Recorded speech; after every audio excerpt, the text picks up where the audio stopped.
3 days after my sister's wedding, my brother called to tell me I had never been in my father's will. He said it like he was reading a grocery list.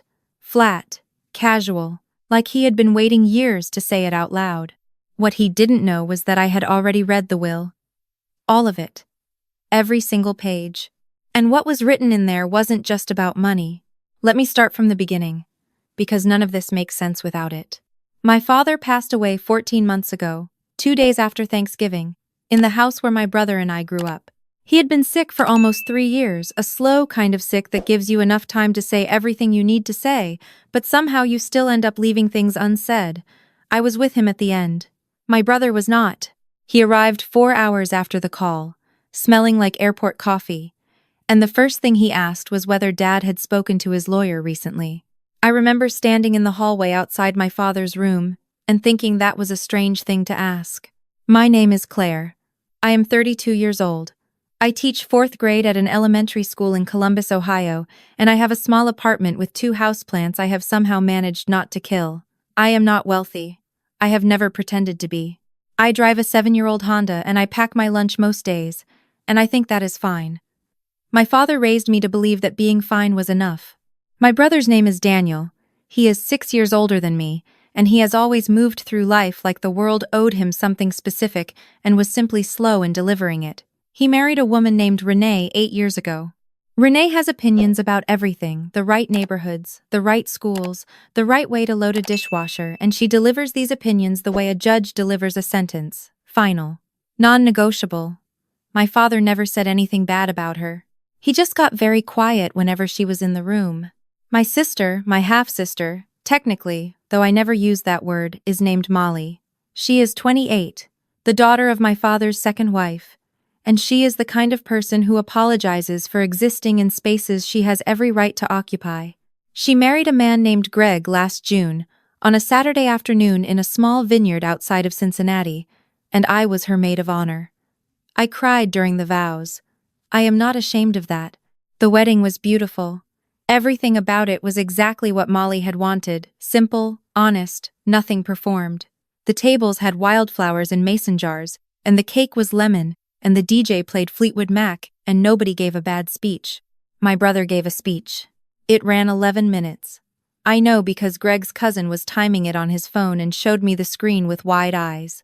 The speech was technically about Molly, but mostly about Daniel, his own wedding, his own milestones, a business deal he had closed in March that I still don't fully understand. Molly smiled through the entire thing because that is who she is. I smiled too, but mine was the kind of smile that takes effort. After dinner, after the dancing started, after Molly disappeared onto the floor with Greg and the lights went low and golden, my brother found me at the bar.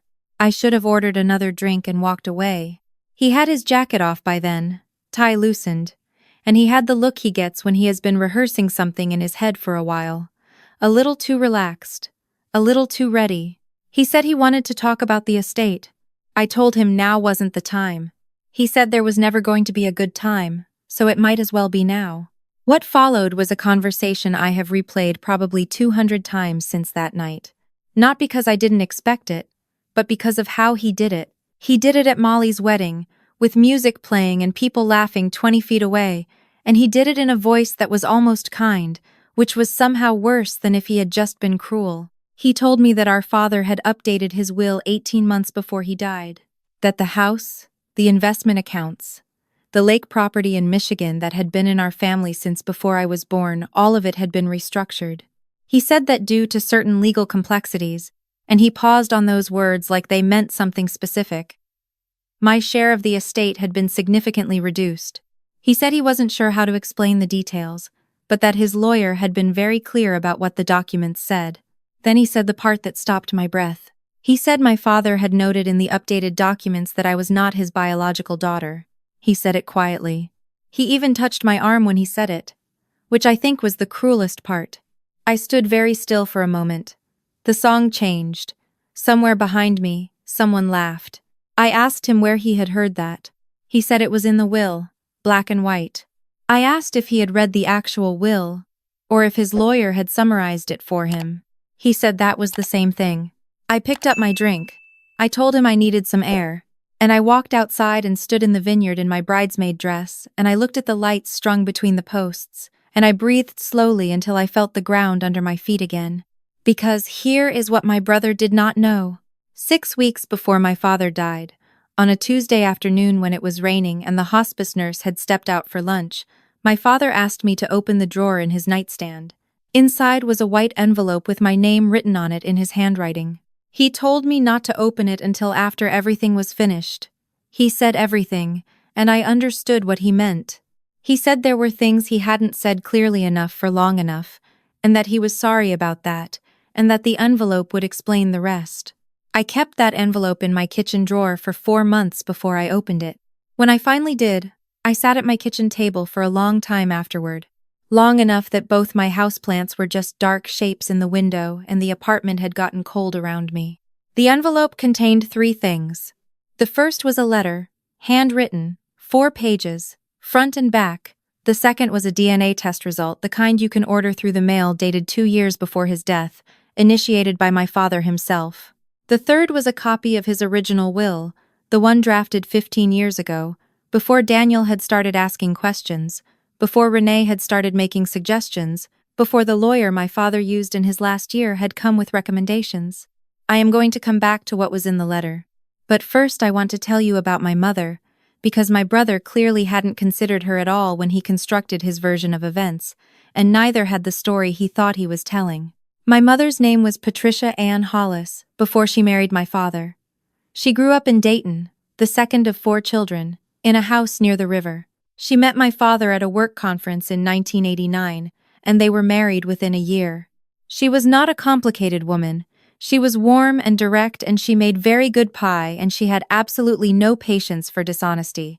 She died of an aggressive form of ovarian cancer when I was 9 years old. I have a photograph of her on my bookshelf, taken the summer before she got sick, squinting into the sun in someone's backyard, and she is laughing at something just off camera. My father kept that photograph on his nightstand for the rest of his life. He never spoke badly about her.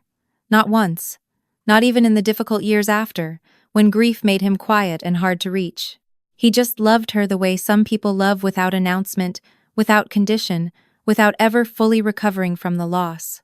Now, the DNA test. I am his biological daughter. 100%. He wrote that Daniel had raised the question 3 years before his death, not to him directly, but through channels, through Renee's suggestions, through a lawyer who had apparently been willing to entertain the idea. My father had taken the test himself, quietly, without telling anyone, because he said he wanted the truth on paper for my sake, not for his. He already knew. He wrote, "I should have shut this down the moment it started. I waited too long because I didn't want to fight. I am sorry. You should have had a father who fought for you sooner." I read that sentence many times. In his letter, he also explained the updated will, the one Daniel had referenced. He wrote that in the last 18 months of his life, under what he described as sustained pressure, he had made changes he did not fully stand behind.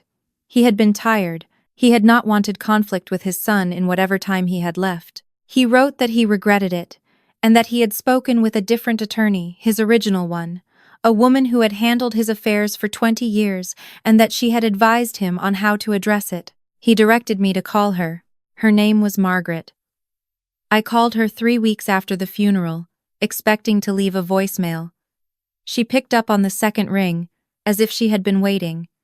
She knew exactly who I was. She told me my father had been in touch with her 8 months before his death, and that everything had been properly handled through a separate legal instrument. She used words I had to look up afterward. But the core of it was simple. The lake property was mine. A portion of the investment accounts was mine, held in a structure that Daniel's pressure could not touch. And there was a letter from my father, filed with her office, that explained exactly what had happened and why, in his own words, signed and dated and witnessed. Margaret told me that the updated will Daniel had referenced was real, but incomplete as a picture. She said that my father had been very deliberate in how he had structured things, and that he had wanted me to have time to grieve before any of this became necessary. She said, "He wanted you to have time to just miss him first." I thanked her, And then I sat in my car in the parking lot of a grocery store, and I cried in a way I hadn't since the night he died. Not because of the money, not because of the property, because he had seen what was happening. He had known, and he had tried to fix it, and he had thought of me even then. Now I want to go back to the wedding. After my brother told me what he thought was the truth, and after I stood outside in the vineyard and collected myself, I went back inside. I danced with Molly. I toasted with Greg. I watched the light on the string lights, and I felt something settle in me that I cannot fully describe, a kind of stillness that comes when you know something that no one else in the room knows yet. I had not planned what happened next. I want to be honest about that. I had told myself, in the months since speaking with Margaret, that I would handle everything quietly, through proper channels, without drama. I believed that. I meant it. But then, near the end of the evening, as the DJ started winding things down and guests were gathering purses and saying their goodbyes, my brother tapped his champagne glass and asked for everyone's attention. Molly looked at Greg. Greg looked at Molly. The room went politely quiet. My brother stood up and said he wanted to take a moment, and I knew immediately this was not going to be a toast to address something that had been weighing on the family. He said it was important to him that his father's memory be honored correctly. He said that as the executor of the estate, it was his responsibility to make sure things were handled fairly. He said that recent information had come to light regarding certain family members standing in the estate. Renee was nodding beside him. I watched Molly's face go still. He didn't say my name. He didn't have to. Every person in that room who knew our family understood exactly what he was doing and who he was doing it to. He said that he wanted it to be known that he intended to pursue the matter further, and that the legal process would bear out what was right. He said this at his sister's wedding reception. The room was very quiet. The kind of quiet that feels like everyone holding their breath. I was standing near the back, by the bar, holding a glass of sparkling water, and I felt something I had not expected to feel. Not rage, not humiliation, something colder and more deliberate. I set my glass down. I walked to the front of the room. I said, "I'm sorry to do this here, but since we're being honest..." My brother's expression shifted. Just slightly. He had not expected me to speak. I said I wanted to address what my brother had just said, because I thought the people in this room, Molly's friends, Greg's family, people who had nothing to do with any of this deserved not to go home wondering. I said my father had raised me, and I said that was the only definition of family that had ever mattered to him or to me. I said that I had in my purse a letter from my father's attorney and a copy of a DNA test my father had commissioned himself, and that I was happy to share both with anyone who had questions. I said that as far as the estate was concerned, everything had been handled by my father's original attorney, and that my brother was welcome to contact her office first thing Monday morning. Then I said the thing I had not planned to say. I said, Dad knew what was happening. He dealt with it. He just wanted to do it quietly, because he was a quiet man. I think we all know that about him. There was a long silence. My brother said something. I don't remember exactly what. Something about lawyers and process and documents. His voice had a different quality to it than it had earlier in the evening. Renee was not nodding anymore. I looked at Molly, who was standing very still near the dance floor, and I said, directly to her, that I was sorry her wedding night had this in it, and that I loved her, and that she didn't need to worry about any of it. She crossed the room and hugged me before I finished the sentence. My brother and Renee left shortly after. No goodbye, no further comments about the estate, just coats gathered and a door, and then they were gone. Greg's mother, who I had only met twice, found me later by the coat check, and held my hand for a moment and said, "Your father sounds like he was a very good man." I told her he was. That was 8 months ago. Since then, Margaret has handled everything as my father intended. The lake property transferred without complication. The accounts were structured in a way that was, as she had promised, quite solid. My brother hired an attorney. His attorney spoke to Margaret's office. The DNA test ended any conversation about biological standing. The letter my father had filed, in his own words, describing exactly what had happened and what he wanted, was reviewed. It is still being processed. These things take time. But that is not the part that has stayed with me. What has stayed with me is a paragraph near the end of my father's letter. He wrote about my mother, his first wife, the woman in the photograph on his nightstand. He wrote that she had always known, from the beginning, that Daniel would need managing. He used that exact word, managing. He wrote that she had told him once that the most important thing was not to let any of his children feel like they had to earn their place in the family, that a family should be the one place in the world where you don't have to earn anything. He wrote that he hadn't always lived up to that he had been too conflict avoidant, too tired, too willing to keep the peace when he should have been keeping something more important. He wrote, "You were never the one who needed to prove anything. I should have made that clearer every single day." I have read that paragraph more times than I can count. I have thought about it on ordinary Tuesday mornings when I'm making coffee and the apartment is quiet. I have thought about it while driving to school, watching fourth graders spill out of buses with their backpacks swinging. I think about what it means to feel like you belong somewhere, to not have to justify your presence, to walk into a room full of people who share your last name and feel safe there. I didn't always have that. I think that is worth naming. But I had a father who, even when he was running out of time, made sure I would know he saw me. He didn't announce it. He didn't make a scene. He put it in an envelope and asked me to wait until the grief had settled a little, and then he gave me every piece of what I needed. That is who he was. My brother has not called since the wedding. I don't know what he will do next. I have stopped trying to predict it. Molly sent me a photo last week from their honeymoon, the two of them on a beach somewhere, squinting into the sun, laughing at something just off camera.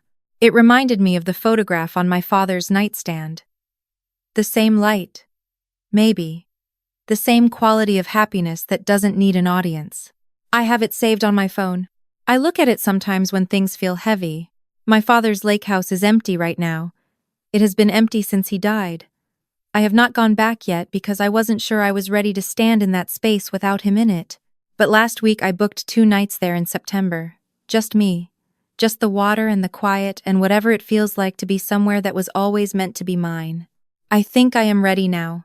If you have ever felt like you had to earn your place in your own family, like you were tolerated rather than wanted, like your presence needed to be justified every time you walked through a door, I want you to know, I understand what that weight feels like.